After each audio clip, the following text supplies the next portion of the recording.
In this video, I'm going to show you how you can create your first repository on your GitHub account. So let's see how we can do this thing. At first, I'm going to open a browser. I'm using Safari browser.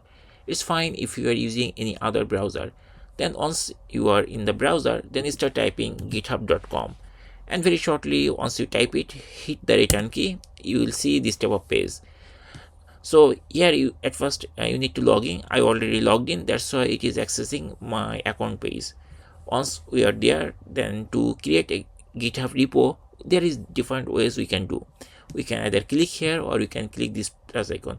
I prefer this method because this is more convenient. So we just need to click here, and very shortly it will bring this type of menu. From here we have to choose second option, which is called new repository. I'm going to click here, and very shortly you will see a new repository creation window will be there. Here we need to complete couple of things. The first thing is that we have to choose a name. So I'm going to choose a name like FewSteps Java app. For example, I just mentioned like this. This is the name, and the other thing is that we need to choose the visibility. We can choose public or private. Public means anybody can access the code, and private means only the private group of people can see the code. So I'm going to choose public. If you want, you can also choose this on all too. The option this thing, it doesn't matter. Only the matter is if you want to like make the code open, then generally we use public. So I'm going to choose public, and the other options, whatever you are seeing, these are optional. Like description, you can type something if you want, like what this application will be, or what type of application you can mention over there. Then add readme, this is also optional. Then this git ignore and add license, something like that.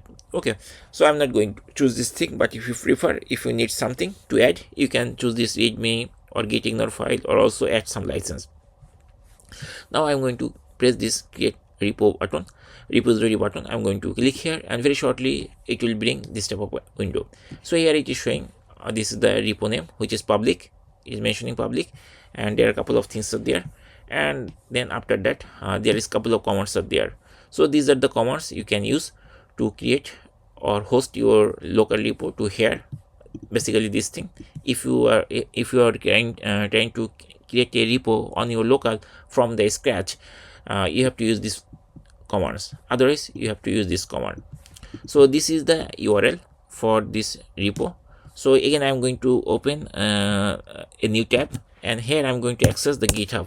Now sorry, so here we need to type GitHub. So once we type over there, we'll see like this. Now if you click here, you are still seeing this thing, but once you add any file in the repo, I mean this repository, you will not see this type of command. So this is important. So if you don't know what are the commands, you can copy it on Notepad and you can use this for future use. But some of the commands, like this command, you need only for the first time. Later you don't need. Okay, anyway, so I'm going to I just showed you how to create the repo on GitHub. Okay, later in the coming video, I'll show you how to create the repo locally and also push those code here. Okay, like this. So that's it. In this way, we can easily create the create a new repository in our GitHub account.